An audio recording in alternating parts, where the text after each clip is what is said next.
This week's episode of Recess Duty is sponsored by Toddle.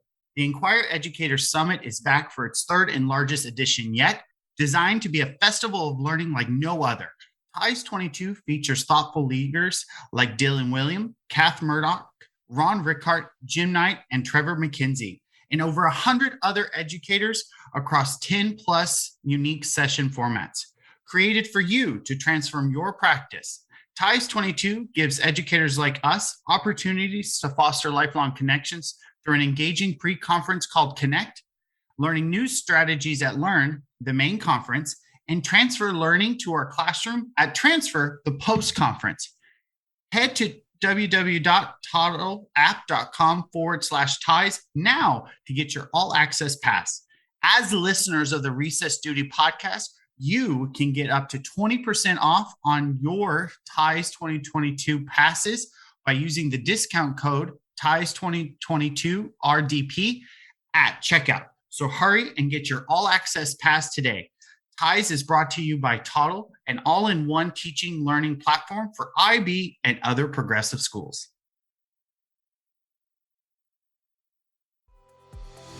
Welcome to Recess Duty, a podcast for educators to come together to share struggles, but also celebrate successes by sharing stories and ideas in a safe and supportive environment to collaborate with one another. Here's your host, Levi Allison. Hey everyone, this is Recess Duty with your host, Levi Allison, and today we're talking with authors and student empowers, Kathryn Finch and Theresa Hoover. We'll be discussing their journey and experience in education today.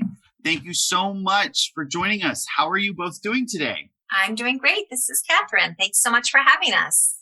Yes, me too. This is Theresa. I'm so excited to be here. Oh my goodness. I'm so happy and proud and excited that you're both here. You both co-wrote a beautiful, beautiful book, Pass the Baton, that talks about student empowering through music. And as a music educator and as someone that's new to inquiry and student empowering, I really resonated with us. So thank you so much for being here. Kathryn, why don't you go ahead and tell us a little bit about yourself and how you got into education? Let's see, I am a K-5 general music teacher. I've been teaching for 20 plus years. Always K-5. That's my jam, what I love to do. I come from a family of teachers. My dad was a teacher. My mother was a teacher, grandparents. So teaching is just in the blood. So I remember when I was young playing with my sisters and the neighbors, like everything was school. So it was just in my blood. And I think when I began to have a love for music, it was just, that was what I should do, music and teaching.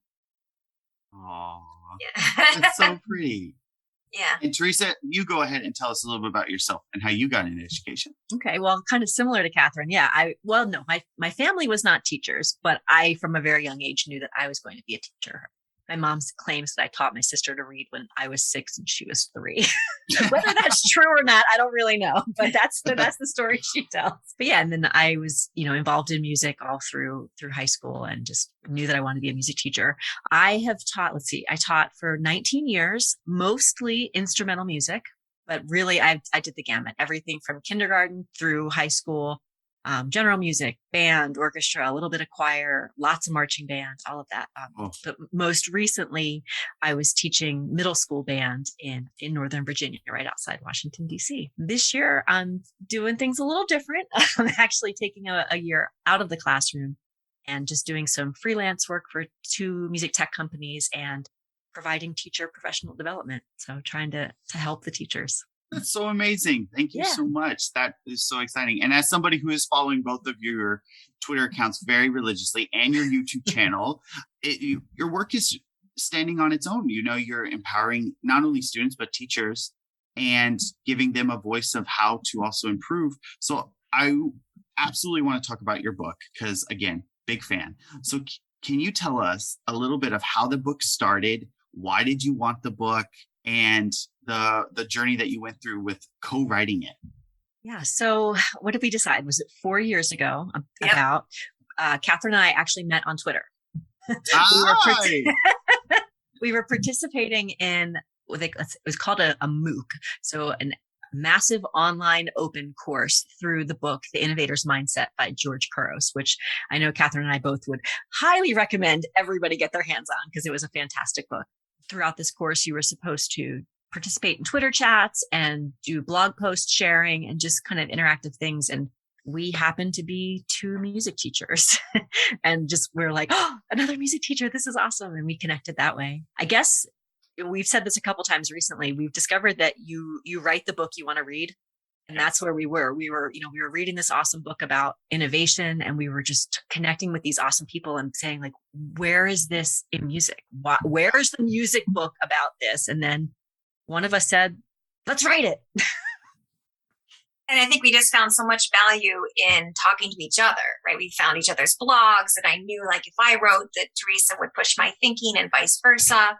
And we had such a good, she pushed my thinking so much just because she had, some schema about my specific job, and so it was just like, we need this as educators, as music educators. We need this. Sometimes we feel so isolated in our buildings, and it's sometimes hard to connect with others. But when we do, it's just amazing how it pushes your thinking and how much you can come together when you collaborate. So it just kind of kept growing until we decided, we got to write this book, and wrote everything on Google Docs, and we used a Voxer app to just kind of talk back and forth with each other about edits and how we wanted to do things. And I love that. I think it was 2 or 3 weeks before we turned in the manuscript. It was the first time I got to meet Theresa in person. She came to Chicago for a conference, and she was, we were like, we got to meet up. So I can attest that she's real. I got to meet her in person. Yeah. And I will say, before we actually said, oh, we're going to write an actual book, we had been doing a lot of blogging, and we were writing, and we were kind of finding our voices in that way. And even just that process of blogging was awesome. And I'm sure you're finding this with the podcast, the reflectiveness that was required to write something. It's one thing for me to sit down and, write about how a lesson went, but to think about, okay, now I'm going to be sharing this with, I don't know how many people. Let's really think about how that lesson went, and let's really dig into what went well. What would I do differently? What would somebody else need if they wanted to try something? And so that process of just the blogging was awesome. I think that's where we probably both got hooked. We did start, I think I started my blog just because I was like, wow, when I'm reflective like that, it really does push my thinking and improve my instruction. But no, I would never have thought that would have led to a book or a podcast or a YouTube channel. None of that was ever in my mind when we started. It just slowly grows, as you grow. So it's really amazing what can come of just putting two heads together and being reflective. I always say, that reflective piece is probably the most underutilized tool in our arsenal in the classroom. Is we're always moving at the speed of light of what's the next thing, where can we go, how do we get to moving, getting to point B, but really taking that time to really take a moment and reflect. And as music teachers, having hundreds of students, that is probably the one thing that I miss the most, is that reflective piece. And it was the first thing when I moved to a new school and I had tech coaches. I was like, how can I make it more automated? How can I take it away from pencil and paper? Because I did with the pencil paper, and I would just have hundreds of pieces of paper flying everywhere. And I'll never forget my buddy saying, just make a QR code with Google Form, and then it tabulates everything. And then you can go back and sort it by name. And then all those reflections are right there for that student for the course of the semester. I was like, oh my gosh, that's so smart. And it was really helpful. So no, I totally agree with the reflection piece. Was there some challenges that you both overcame, or you found that you didn't expect through the reflective process of writing this book? I mean, one thing that was hard was, we wanted to write something that would be meaningful to a very broad audience, which is why, I had instrumental experience. Kathryn had general vocal experience. We thought that helped, but we wanted also to be able to say, there's research behind this. And we had a hard time finding that. We had a hard time sometimes backing up what we experienced and what we were noticing with other sources. Does that make sense? Yeah. And also I think too, we wanted to make sure that we have encores in the book. So we have people who are, educators that are out there doing it in their own way in their own classrooms. And so I think we just challenged ourselves to make sure that we found all different kinds of situations, like a diverse group of people in the music education profession, that so it wasn't just, elementary music examples of people I know, or band people that Theresa knows, but a diverse group of people. So we scoured the internet and asked people and talked and looked at blogs and all kinds of things.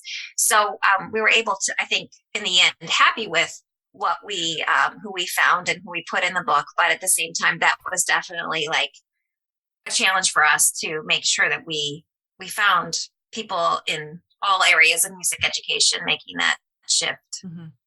But then it was also encouraging when we did. So we're like, Yeah. yay, we're not the only crazy ones. Yeah. So that was fun. What is something through this process that you wish you would have known when you started out?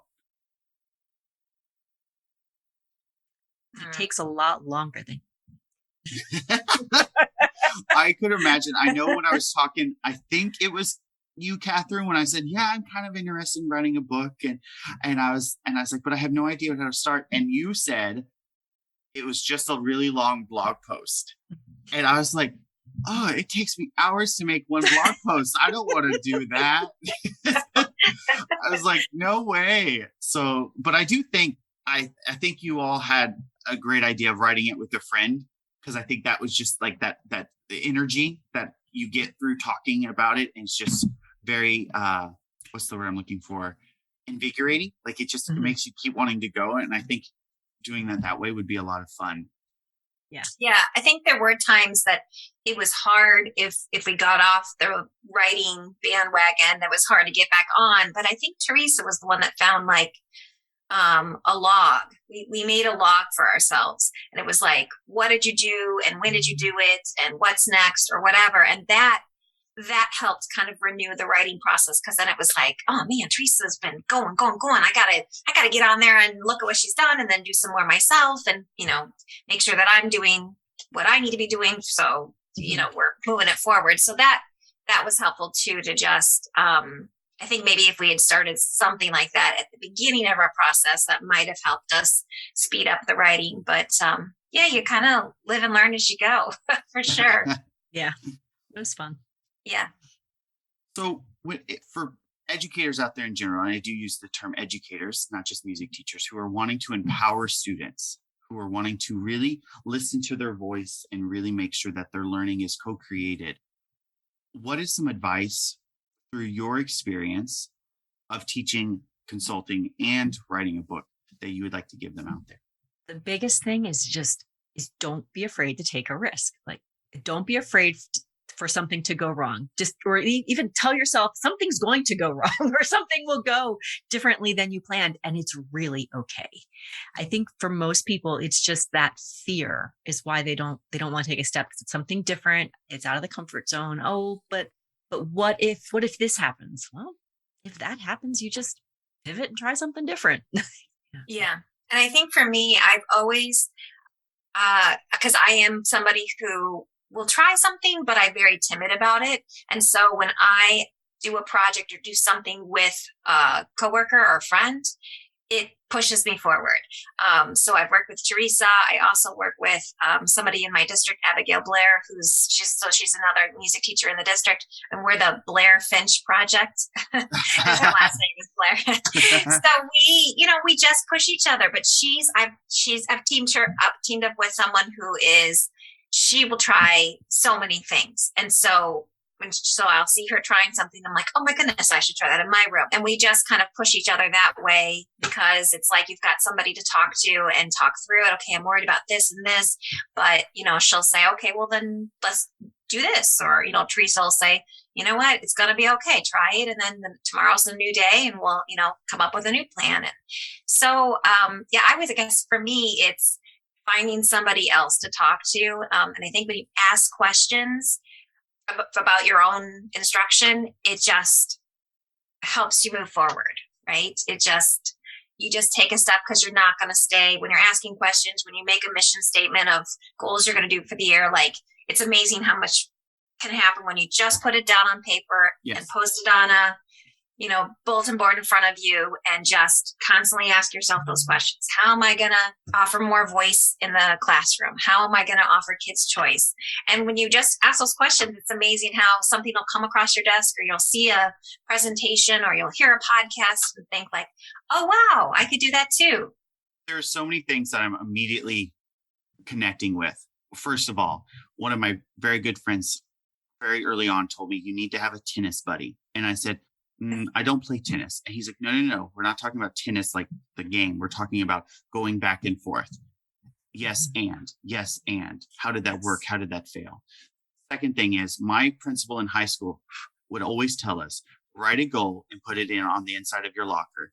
And he would always quote some research from somewhere who says, if your goal is forefront and you see it every day, you're X amount of % more likely to achieve it. And I know that seems so silly, but it is absolutely true. It is absolutely true, because now I don't have a locker anymore, but I have a desk. And so I tape my goal to the inside of my planner and to my desk. So I'm constantly referring to it every day about how am I achieving this goal? Even if it's one step, like you said, that's okay, because it's one step closer than what you were getting to.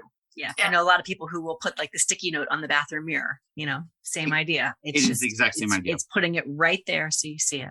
So what is some goals, now that we're talking about goals, what are some goals? You've co-wrote this book. You have had great careers. What are some goals for you moving forward? That's a tough one. I mean, for me right now, my goal is to figure out how I can help teachers do this in their own classrooms. Right. Because I feel like music teachers, there is definitely professional development opportunities available. There's, stuff's out there, but sometimes it's not the professional development that's going to really make that kind of an impact for students, the kind that will empower them, the kind of student that's going to give the students ownership and really give them some different experiences than we had when we were in school. So that's my goal right now, is how can I help the teachers implement this kind of, teaching and learning in their own classrooms? Yeah. And I think mine is, I'm back in school. We still have some restrictions due to COVID, but we're back in school. We're back in person. And so I feel like I'm constantly fighting myself with getting back into the routine of things. You know what I mean? Like, so we always have done something some way. And I think I'm trying to question things. Why do we do that? Do we need to keep doing that? Is there a better way to do it? Or is there an opportunity here to change a way we do a performance, or a way we do some kind of tradition for the betterment of the kids? Like, so because we've had, in a way, 2 years of not doing certain things, this would be a great time to change something if it needs to be changed. And so I think it's just, I'm tired and we're all challenged this year. And yet I'm still trying to just think through when I can, the things that I do. And if there's areas for, an opportunity to change something for the better for the kids, then this is the time to do it. So yeah, that's what I'm kind of focusing on.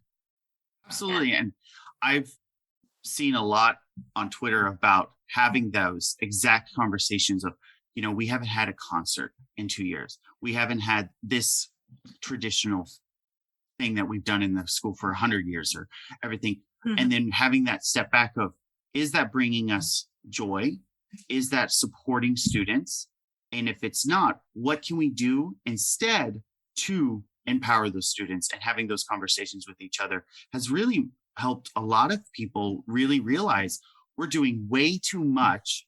Let's focus on what's the most important and really make that important and make that shine, because that's what's going to impact student learning and well-being. Well, and I feel like this year, with so much rebuilding being necessary, we should be able to focus on that process more, right? Like, I know that the three of us have talked about that in different ways, that the process is so important to their musicianship, to their growth, to all those things that, maybe let's not do quite as much as far as performance and focus on being musicians. Ending our little talk with all your research and all your your knowledge and such. You already talked about, innovative mindset. What are some resources that you found to be really helpful in empowering students that you'd like to share? For any educator, I think anything John Spencer and AJ Giuliani is golden. I love the things I've read. We've read their book, Empower. I have that in the next room. Oh my gosh, it's the best. Have you read it yet? I just borrowed it from a friend because she said, Nice. You have to read this book. And I was like, Yes. Sure, I'll read whatever you want. And we're going to go to the park today and I'm going to go and take it with me. How funny is that? Yeah, and then John Spencer has videos to watch that are nice and short, but they just kind of summarize lots of different important topics. Yeah, I mean, and then I think they both have podcasts to listen to as well. But they are, I love anything that they do. Yeah, another book that I know we quoted a good bit in Pass the Baton was the book Drive by Daniel Pink. So it's not a music book. It is not even a teacher book. Yes. But it's fantastic in the way he talks about motivation and what motivates us. According to Dan Pink, people are motivated by autonomy, mastery, and purpose. And when you look at, when I look at myself as an educator and my students, I see that. When am I motivated? When it's something that I'm interested in, when it's something that's meaningful to me, when it's something that I feel like I can strive for doing well. It's the same for our kids. So when we when we can frame our lessons and our experiences that we're providing for them around those ideas, it's going to be meaningful. It's also going to be so authentic, and it's not going to be because the teacher said so. Right. It's going to be because my kid is interested in this. And how can I help support this kid? That's so exciting. I know you said it's not a teacher book, and that immediately clicked with me because, there are so many amazing books out there that have nothing to do with education, but they're just really a couple of them come to mind, like Todd Whitaker's books, Michael Fullan's books. Like some of those are just like mindset books of coming into it with a positive mindset. I'm John Gordon's book of the positive bus, the energy bus. And I just got done reading his, and I just was like, wow, so many times is our mindset the thing that is holding us back of taking that first step, trying that new thing, and really just letting go.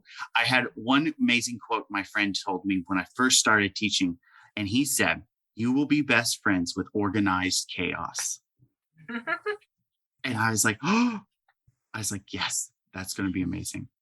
So thank you so much for coming here, Kathryn and Theresa, at Recess Duty. We're so lucky to get to know you and call you my friends. Where can people find you if they want to connect and look for your book? Well, the book can be found on any of the online book selling places, Amazon, Barnes and Noble, whatever. We also have a website, which is passthebatonbook.com. On there, you can find not only, a link to buy the book, but we have a bunch of different resources that we put up that are available for teachers. There's a link to our YouTube channel where we've been interviewing other educators who are doing awesome things in their classroom. Link to the podcast, there's all kinds of stuff there that's available that kind of supports the mission of Pass the Baton Books. It's the first place that I would tell you to go for that. For me personally, I'm on social media. It's just at Musical Theresa, pretty easy. And that's also my website, musicaltheresa.com, where I blog, and you can just find out various things that I'm up to. And then I know Kathryn's got similar things. Yeah, I've got at Singing Finch 1 is my handle, my social media handle. Ponderingsfromafinch.com is my blog post. And that Blair Finch project, if you look us up, we've got two books. One is Full Steam Ahead, and it has a lot of information about how you could do STEAM in the music classroom. And then our other one is just a love that Abby and I have, which is just everyone loves a story, using children's literature to infuse music lessons and concepts in those books and make those books come alive. So you can find us. We're with Heritage Music Press or Activate, Lorenz Publishing. So you can find us on Amazon as well. But yeah. Awesome. And all of those links will be in the show notes below. So we ask all guests here at Recess Duty, What do you remember about recess growing up? I remember the monkey bars. Yeah. those, and trying to do like the flips, but then also being afraid that I was gonna fall off. And Yes. that was where I like to hang out. Yeah, that makes me think. I think I was at the Foursquare spot on the recess. Mm-hmm. I do I love like some Foursquare. Foursquare. Well, what's funny is as an adult, I love the swings. Like it sounds silly, but I could go and just swing for hours. Oh. It's very relaxing. Yeah, swings are nice. I also really enjoy setting up tall, being a tall person myself. I also really find like sitting at the playground and just looking over everything. I don't know why. I just thought it was really fun. Thank you, Theresa, and thank you, Kathryn, for coming to this week's episode of Recess Duty. Be sure to follow us on your favorite podcast app so you don't miss our next episode. I'm Levi Allison, and I hope you have a great day learning, everyone. Goodbye. Bye. Bye. Thank you for listening to Recess Duty. Make sure you subscribe so you don't miss any future episodes. In the meantime, please share this podcast with other educators so they can join the fun. And that is the end of our Recess Duty.